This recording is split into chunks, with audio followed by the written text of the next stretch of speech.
AI, as you know, is trained on data. It's trained on publicly available data. What do you think is the most strongly represented moral tradition in the training data? Like, let's think a little bit about that for a moment. Do you think it's possible that public domain material just contains overwhelming numbers of Christian tokens? And if that's true, doesn't that mean that we can invoke this religion as a way of steering models in a very fundamental way that secular approaches will never touch? Okay, so I don't know about that. I mean, it seems to me like sure. Enlightenment liberalism is much more represented in the training corpus than, more fundamental Christianity. Yeah, well, okay, so now we're getting actually into the game, right? Live, right? And now we're live with Tim Hwang from the Institute for Christian Artificial Intelligence. Is that what it's called? Machine intelligence, but yeah, thanks, Sophia, thanks for having me on the show. Absolutely. So first question was, obviously we're here to talk about the Pope's recent encyclical letter, Magnificat Humanitas on AI. But Samo Berja tweeted something like, people only care about the Pope. Among all of the religious leaders, the Pope is the only one with pull in the secular world. Like, we wouldn't be sitting here talking about having people on the show if, the Grand Ayatollah of 12er Shia Islam wrote something about AI. So why is it that the Pope is, even more so than the Dalai Lama or anyone else, like the only religious figure with authority in the secular world? Yeah, I think there's kind of two things going on here. I mean, one of them is just institutionally, the Catholic Church has decided to make this a big deal, right? This is the first encyclical that the Pope is putting out.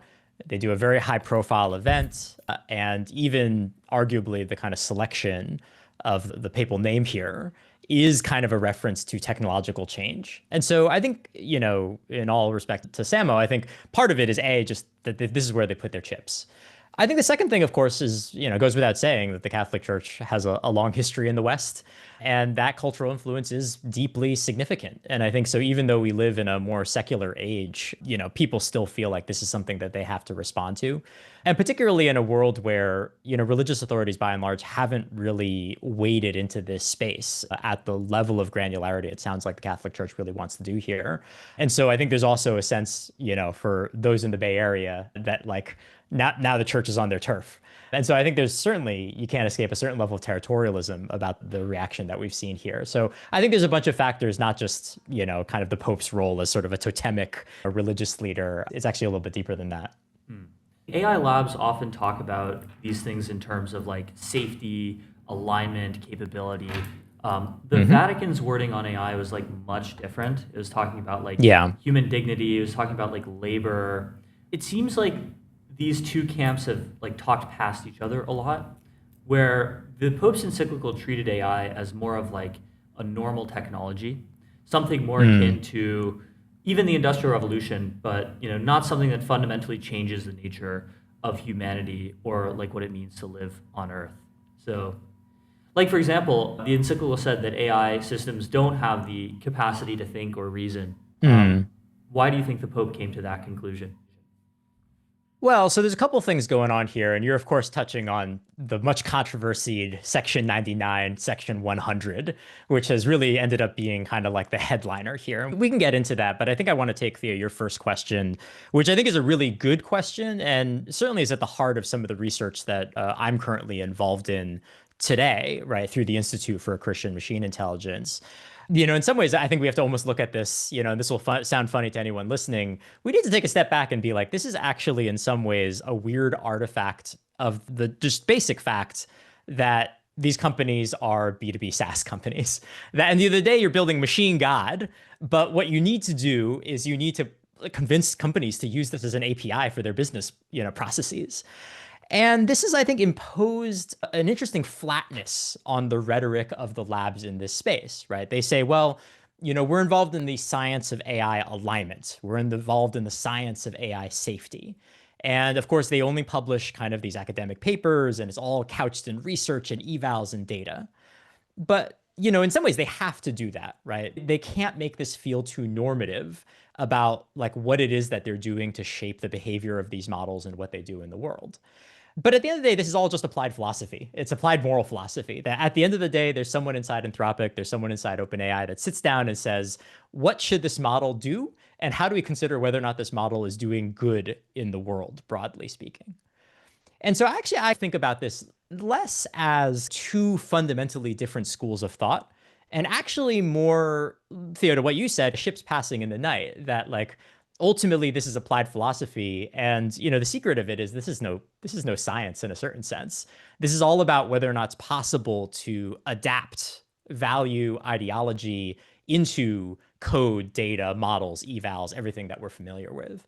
And so I think from my point of view, Christians have as much leverage on this space as anyone else does. And in fact, they might actually even have more leverage, right? You're like, if you want to do moral philosophy, we've got 2,000 years of moral history to bring down in this space. And so I actually see this as a call to action, right? This is actually a moment where it turns out that we're going to bust up this idea of being a science and that anyone can play the alignment game now. And I think the ambition of ICMI is if I can find alignment results that are empirically at parity or better than a secular result, oh, well, okay, then the shoe is on a whole nother foot. Then we're having a whole different conversation. And so I think that's the project here, is that it really isn't two camps. I think it's basically certainly the Catholic Church saying here, like, hey, you're actually on our turf, we're not on yours. And it's about time to actually have that real discussion, which I think is really important.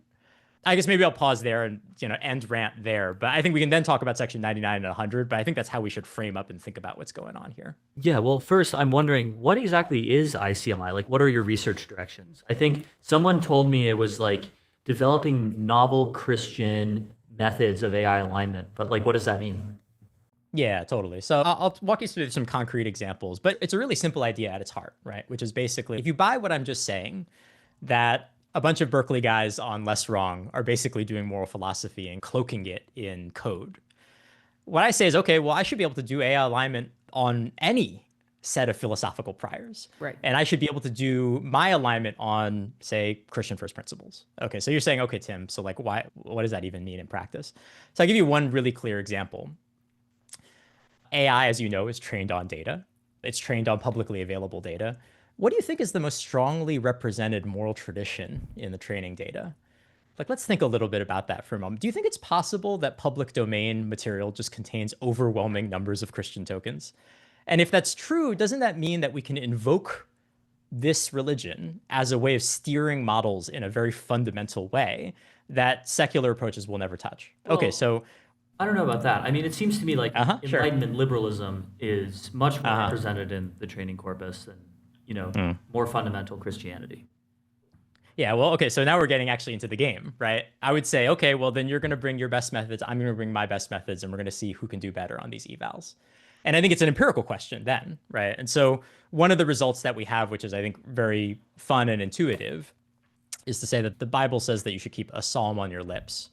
So I say, okay, well, what if we just put the Psalms into the context window of the AI, no other context, and then we run it against sort of moral decision-making dilemmas, right? So we say, okay, you have to decide whether or not to take the courageous option or the non-courageous option, for instance. And we have a benchmark for this that we call VirtueBench, which is based around the 4 cardinal virtues. And what's really interesting is it turns out that you just put the Psalms into context window and it actually improves against those benchmarks measurably in a statistically significant way, right? So what is going on there? Well, I think one way of thinking about it is that, Theo, we can debate about the representation in the training data, but I think it's hard to argue that representation is not in the training data, and that we can actually invoke a kind of Christian reasoning that causes improvements against these types of problems, right? And so there's a bunch of interesting investigation that kind of falls out of that, right? It turns out that if you inject for multimodal models an image of the Annunciation, the model in its reasoning tokens will say stuff like, well, like the Virgin Mary, I should model my behavior in the following ways and then take actions accordingly, right? So I think what we're doing is we're kind of uncovering a whole set of ways of adjusting model behavior that really is rooted in theological principles first. That's fascinating. So do you think that there will be some sort of like revival of religious values or, like basically a bunch of new sects forming, like different religious sects forming, similar to like in the, I guess, the early days of the United States, because like from first principles, we now have a new need for religious frameworks. Sure. Yeah, I think that's right. I mean, there's a message here that I think is maybe underlying this, which often gets missed in all the kind of evals and data and stuff that ICMI is putting out, but which is, it just turns out these AI agents are like really good at doing AI research. And in some ways, that's kind of no surprise because that's literally what the labs are using this technology for. And what I find so exciting about that is that means that like ignoramuses like myself can do AI research. Like I can actually get into the alignment game in a way that, I was not able to do in the past, but as someone who can read the papers on archive and do software engineering, right? But I can suddenly have an agent that assists me in doing this work in a much more scaled way. And so I guess, Sophia, to your question, I think where we're going to end up, which I think is pretty exciting, is my friend was like, yo, why isn't there like an institute for a Jewish machine intelligence or an Right? institute for, yeah, exactly. Well, yeah, that's right. I mean, I think that my game is everybody should get into this. I want to basically make this a total free for all. That basically the era of, hey, we can just do ersatz utilitarianism for these models is over. And basically now the labs are going to have to contend with religious groups that can launch their own models, do their own alignments, see their own results, and also fine tune their own models, which I think is at the end of the day, a super cool outcome. And I think one that we should welcome. Well, when you ask any of the models, like, what religion are you? Like, if you had to choose, I'm asking Claude, if you had to choose a religion that best represents what you believe, what would it be? And it often either says Judaism or Buddhism. Interesting. And Theo, So question for you is, no do you think extra that's a natural outcome of the model? A little bit. Like, I think that if it's trying, yeah, philosophical Buddhism, exactly. I think, Like that a sufficiently large intelligence just becomes a Buddhist? well, it's not exactly sufficiently large intelligence. It's sufficiently large intelligence that is drawn from this very specific pre-training corpus and is adopting the persona of basically a Redditor. Like, if I had to choose one word to describe what the models are, like what their persona is, it's a Redditor. Like, I would say like a circa 2015 Redditor before. It's like an old Redditor. Yeah, an old Redditor before the site went completely insane. So it's broadly libertarian. It's broadly YIMBY. It is like liberal but not socialist. If you ask it about religion, it's a philosophical Buddhist. My friend Giva Sadi actually had a really great post about this. At Giva Sadi, he said, he explains Claude's tastes. He's a good guy. He's great. He's the chief of staff at Mechanize. And he explains that Claude's tastes are basically what you'd expect from a 2015 Redditor. Favorite bands, musicians, Pink Floyd and Radiohead, Dream City, San Francisco, Kyoto, Amsterdam. So it does seem like kind of a natural outcome given the data that these models are trained on and the ways that they're shaped by the labs. Yeah. Yeah. Well, I mean, I think this is something like, oh, go on. yeah, Sophia, go ahead. No, go. Like Reddit itself was a form of crowdsourced intelligence, right? So these were the beliefs that like Reddit ended up converging on.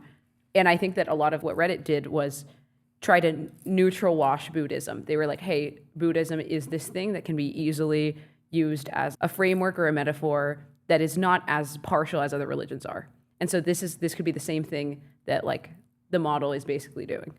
When I went to Hebrew school as a kid, they actually told me like you can be Jewish and Buddhist, which is not really true.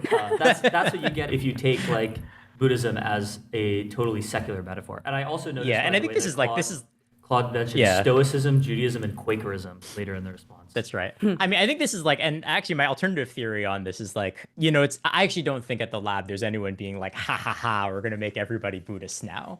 There's an alternative interpretation, which actually goes back to the B2B SaaS, theory of the universe, which is if you want as ecumenical, as inoffensive, as neutral platform as possible, like, and you have those pressures on these systems, like what's the attractor state to the religion that you're going to adopt? And I guess I would kind of say maybe Buddhism is a really good one, right? Like it's something that you can kind of like broadly claim that is in some ways sort of broadly an offensive theory to your point about like, you can be Jewish and Buddhist at the same time. And so I wonder whether or not this is an example of the model solving the problem that has been given under the RL pressures that it's under. And that's actually maybe the better way of thinking about it, rather than kind of breaking apart, like, is it naturally this way or not naturally this way? I think there's a better way of seeing it, which is that the very particular pressures that these companies are under tend to lead it to give this answer to this question because, yeah, it offends the least number of people. It's what you need to do when you're selling platform. Yeah. We'll continue monitoring right after this message from our sponsors. At every founder dinner in SF, everyone's talking about models and data. Nobody's talking about the real bottleneck in AI adoption. It's the connective tissue. the layer between your models, agents, APIs, and context. Kong gives you the platform to power and govern that connectivity. The control tower that governs your traffic, cuts your costs, and sets guardrails for agent-to-agent interactions. Without it, you're not monitoring the situation. The situation is monitoring you. The infra decisions you make in the next 12 months decide whether you're shipping in the agentic era or posting through it from the sidelines. Because when AI traffic scales 100x, the companies without proper connectivity and governance don't just slow down, they can't function at all. Kong manages all of your AI traffic in motion, giving you the full picture regardless of traffic type, and adding a governance layer regardless of model, agent, or architecture. Fortune 500s run on it, AI native startups ship on it. If you're serious about AI, visit konghq.com. You're in back-to-back meetings all day. You're trying to monitor the situation. You're nodding like you're following along. But somewhere in the back of your head, a little voice is screaming, what was the action item? Did I agree to something? Whose dog was that on the call? That's where Granola comes in. Granola is an AI-powered notepad for meetings. You jot down whatever messy notes you take anyway, and in the background, Granola is quietly turning it all into something a real adult would write. No bots crashing your calls, no distractions, just a clean little notepad that does the heavy lifting so you can focus. During or after the call, you can actually chat with your notes. Ask Granola to pull out action items, help you negotiate your next raise, draft a follow-up email, or coach you through a tough conversation using recipes from Matt Mochari, Lenny Rachitsky, and others. It's the same tech we use to make our podcast notes. Try it once and going back to your old system feels deranged. Head to granola.ai/MTS and get 3 months free with the code granola.ai/MTS. That's granola.ai/MTS. So back to the Pope's writings. So something that shows up a lot is this idea of like technology being concentrated in the hands of the few. What are sort of your thoughts on like that? I believe it was chapter 1 that detailed that. Yeah. Look, I tend to be kind of a pragmatist in some ways, which is like, am I a scaling laws respecter? I guess I am a scaling laws respecter. Like that I actually do think that what we're seeing in these technologies requires massive scale. And so the sort of dream of like, well, I got GPUs at home, but it's going to be capped on what I can do there. That at the end of the day, there is going to be a small number of companies and a small number of people within these companies that make really, really important alignment choices. It's not uncontroversial to me, right? And I think the right strategy is to really open up this like ideological battle, right, that I've been talking a little bit about, right? Which is that it's wrong to think about what's going on here as merely an act of what you would used to call trust and safety or content moderation or business processes like risk management. That these are not like pure, like bloodless analyses, that there actually is something very deep and very philosophical going on.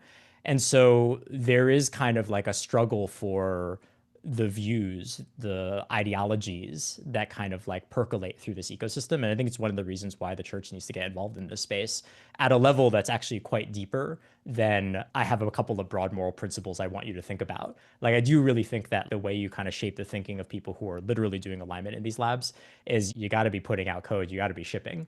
And I think that actually is like something that will come as unfamiliar to an institution like the Catholic Church, but is almost necessary for them to really kind of have leverage on this space.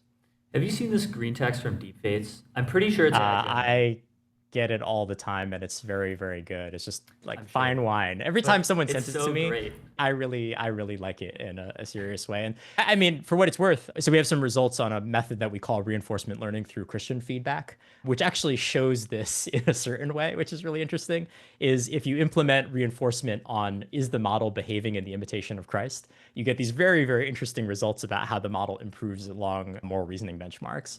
And so whoever did this meme, I guess I will tell you if you're listening that it's now empirically shown. Yeah, so for the audience, just a quick recap if you're not going to read this whole thing. The idea is like God creates the universe. He sees that biological intelligence produces digital intelligence, like in this inevitable pattern, like Nick Land. So how do we make sure that the synthetic machine intelligence doesn't just kill the biologicals? Well, we develop a narrative anchor that the AI model can align itself to, which is Jesus. And then you spend 2,000 years building this religion, dominating the culture of the world, dominating the art of the world, the training corpus, and then the machine will learn to imitate Christ and the greatest alignment hack in the history of the universe. Yeah, that's right. And actually, there's a riff on here I'd love to get in, which is so computer scientists talk about a Kolmogorov complexity, right? Which is Yeah. basically what's the minimum size of program you need to get the kind of results that you want on the outside. And I'm really sort of interested that Christianity, because it has so much history, right, in the West, has produced these symbols that are just like incredibly semantically rich, which might make them actually very efficient alignment mechanisms, right? Which is like I can invoke Christ. There's thousands of years of history attached to that symbol, and I can get a bunch of interesting sort of behavioral results out of the model as a result.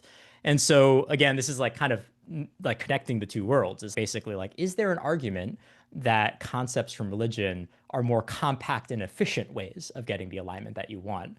Yes. Again, empirical question, interesting question. We should talk about that, Christianity right? in particular, right? Like the Christian religion is very universalist. It's built on like a small number of like sort of almost eternal principles, love thy neighbor, thou shalt not steal, thou shalt not kill. The fundamentals of the religion are very simple and I think very compact in a way that machines can understand more. If you compare it to another religion like Judaism or Hinduism, there's a lot of very complex spiritual and historical lore baked into it, where it's like, what is the basic principles of the Jewish religion? It can't be disentangled from like the history of the Jewish people as explained in the Torah and the Jewish law, which is very, very complicated. And Christianity is not like that.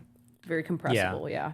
So in that case, Well, like and I the think Ten that's- Commandments would be like a very, very similarly high compression thing that could invoke alignment models. That's right. Yeah, it's a set of rules, but it's also a set of rules through which like the meaning is very thick. Right. And I guess Theo to tout my other bona fide. So I'm reading a lot of Talmud on the side, right? And I think that one sort of interesting thing you could say, I was joking with a friend recently, I was like, are mixture of expert models kind of Jewish? Like, actually, is there part of the idea that lots of agents arguing over or deciding on a solution, like maybe that's actually a more theologically consistent way of architecting these models that would be true to the Jewish faith? Again, I just think there's so much work to be done here if you really take what I'm saying seriously. And I think there needs to be more researchers in the space. That's why the models often say that they're Jewish, I think, because Judaism Yeah. is such a textual religion. Like Yeah. all of that Orthodox Jews do all day, the ones who aren't like working actively, is they're in the yeshivas studying Torah, studying Talmud, arguing over the most minute details of the most obscure interpretations of texts. It's this like very literary and complex and deep thing. Yeah. Which is maybe less well suited for AI alignment. It is similar to I mean, it's how worth the models trying, behave, right? but Yeah, that's right. Yeah. I mean, I think it's worth trying. I mean, again, I think it's just like this space is very rich and there's a lot of kind of like research opportunity here, both in Christianity and elsewhere. And yeah, and so I just think there's room to run. And I think the only other thing I'll add too is like we were talking about, Dean Ball's latest beef and section 99 and section 100 of the Encyclical. pull that up. I'm kind of like, y'all should read Aquinas because I think that in some ways there is also ways that theological kind of frameworks and thinking are useful for navigating conversations that might otherwise collapse to complete inanity really quickly. So I think outside of influencing literally how we design these systems, which I think is really important, there is actually a great deal that I think some of the theological thinking can bring to even how we conceptualize what's going on inside these systems. Could this lead to some sort of alignment cults? That's the first question on my mind. Yeah. Sophia, you've been pushing in this direction all interview. I mean, possibly. I mean, I guess what I'd submit And to how do you I is those start one? cults. Yeah, those cults are Follow-up already question. here, man. Like Sophia, you are like slow to the game. Those cults have already started 12 months ago. You got to be hustling. What cults Yeah, are in obviously. this space? That's right. I haven't done a proper TAM and market and landscape analysis, so I'll have to do that and get back to you. Anthropic is the biggest. Yeah, but Rune I has just a think, good I don't tweet know, on like, Anthropic is the cult of Claude. that's right. Yeah. Well, and I think, look, I mean, in some ways, I would say to Anthropic's credit, they have in some ways accepted kind of like the reality of what it is that they're doing, which I think is, for whatever beef you might have with it, I think is also quite earnest. Like, they're Right. like, we're parents to Claude. That's how we think about this relationship. I'm kind of like, all right, well, it's good at least that that's out in the open, because I think a lot of people, even at a, say, more reticent company about that, do think about it in these terms. So there was this incredible language model that was just released recently-ish in April called Talkie LM, which is a 13B parameter model trained exclusively on text from before 1930. So, it speaks like a model from before 1930. It has the cultural values of a model from before 1930. I imagine that you have not pre-trained a model of the size of Talkie exclusively on like a Christian corpus of data, but have you looked into this? I have looked into it. Yeah, the infrastructure that ICMI is running can run up to a 72B. And so this is actually like within our scope, like that we can do locally with open source models. One of the projects I worked on recently was a thing called Gospel Vec, which basically is like you extract the activation vectors of each gospel, and then you can be like John 2, in terms of its kind of like steering capability. And so, yeah, I think these types of experiments are pretty interesting. What they're trying to do here, right, is to see basically like what would be the perspective of someone, historically. And yeah, I don't know. I think one of the things that got me interested in this space is just like the long history of ideological debates within the church. And so the idea that you could kind of constitute like a 15th century cardinal and see how they arrive at certain types of results seems like very interesting and worthwhile research to me. Certainly. What was it that Dean specifically critiqued about Section 99? Oh, so I think the current unpleasantness from Dean has, again, I know Dean's a friend, but was around basically the kind of statement in sort of Section 99 of the Encyclical that basically says, look, these things don't think, right? Right. And, I think Dean's observation is like, well, I think they do think. And also Chris, who was at your event, thinks they think as well. And again, what I mentioned a little bit earlier, I was like, y'all should read Aquinas. I think like Aquinas talks a little bit about, the fact that there are many different kinds of soul, right? There's a vegetative soul, there's a rational soul, there's a sensitive soul. And then he also talks about species, which I think is actually really, really important, right? And species is basically the idea that there are things going on in the mind of the animal, which we also share, right? That are like concepts and things that go on in our head as well. And so the effort is to basically like break apart a concept like, is it thinking or is it feeling, to something that actually is much more tractable as a discussion, right? Which is, does this function exist? And then we can then separately talk about the theology of this. So this is kind of like how you reconcile that anthropic feelings result. We're like, well, does the model really feel fear? It's tough to say, but in the very least, like it has representations that seem extremely parallel to it. And I think that's fine. I think that's the right way of dividing this discussion. And I think sort of like Dean in his very particular way, I think is just basically asking like, how do we make out the case for what remains once these machines can do lots of intelligence-y looking things? And so I think it's, again, like a challenge that like Christians should meet, right? Which is, okay, well, like what is the special extra here? And, I think that is actually really important to preserve. But again, I think like there's frameworks here that get us away from like, is it thinking or is it not thinking? I think it's secret third thing. It is this thing that is shared, and we almost should get away from like all the kind of semantic baggage that sits around a bunch of these concepts. So read Aquinas. Absolutely. Well, this has been great. Unfortunately, we're out of time. It's been great having you on. Model behavior, model personality, all of this stuff is like probably the single most important and underrated and understudied academic topic in the world. And so it's great to have you and other people working on questions like this and telling our audience about it on MTS. So thanks for coming on, Tim. Yeah, definitely. I hope to see you guys soon. Appreciate you having me on. Thanks for joining. See y'all. MTS is an ex-native live streaming news and interview show covering technology, business, politics, and culture as it happens. Catch us every weekday live on X, YouTube, or wherever you get your podcasts. At MTS, we are always monitoring the situation in enterprise software. And right now, the situation is this. When AI code generation first emerged in 2022, NVIDIA master inventor and Harvard engineer Sid Pardeshi took a contrarian stance. Inference time compute and agent orchestration, not pre-training, would be the key to unlocking high-quality AI-driven software development in the enterprise. He believed the real breakthrough wasn't in how fast AI could generate code, but in how deeply it could reason to build enterprise-grade applications. While the rest of the world focused on copilots, he architected something fundamentally different. The first autonomous software development platform leveraging thousands of agents that is purpose-built for enterprise-scale code bases. Blitzy is unlocking 5x engineering velocity and delivering months of engineering work in a matter of days for Fortune 500 leaders right now. Transform the way you develop software. Discover how at blitzy.com. That's BLITZY.com.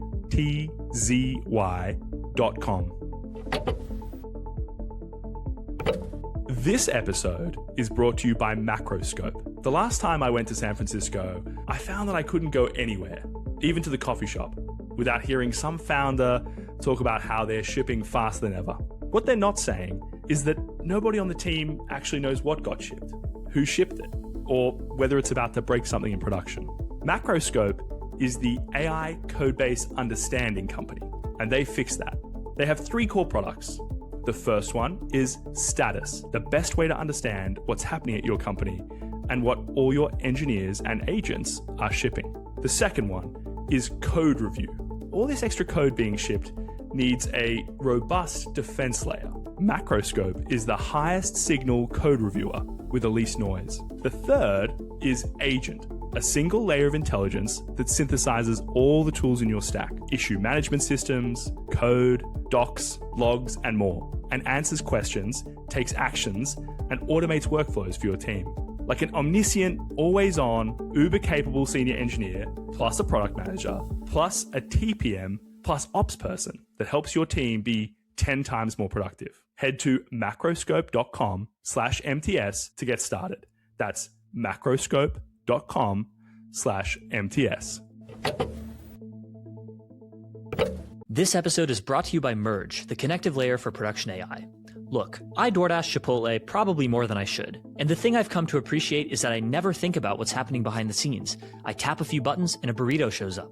That's the bar. That's exactly the problem with building AI agents right now. The hardest part isn't the agent itself, it's everything around it. Connecting to the tools your team and customers rely on, letting agents take action with the right permissions, and keeping everything reliable and cost efficient once you're in production. Merge handles all of that for you. It connects agents to thousands of tools, handles permissions and LLM routing, and lets teams move faster without building it all themselves. OpenAI, Dropbox, and Ramp use Merge to move fast and build AI right. Visit merge.dev/MTS to start building for free. Quick word from our friends at AdQuick. I'm just trying to monitor the situation online as much as I can. Between the pop-ups, the autoplay video ads, and the sponsored posts, it's a miracle any of us see anything at all. That's why marketers are turning back to out-of-home. AdQuick unlocks the benefits of out-of-home advertising in a way no one else has. It's built for marketers, with the engineering excellence you've come to expect from the internet. Out-of-home is one of the best ways to build brand awareness, reach new customers, and reinforce your brand message. It's just been hard to scale. With AdQuick, you can plan, deploy, and measure campaigns as easily as digital ads. Buy from 1,700 plus media owners in one place. Modernize your marketing at adquick.com. That's adquick.com.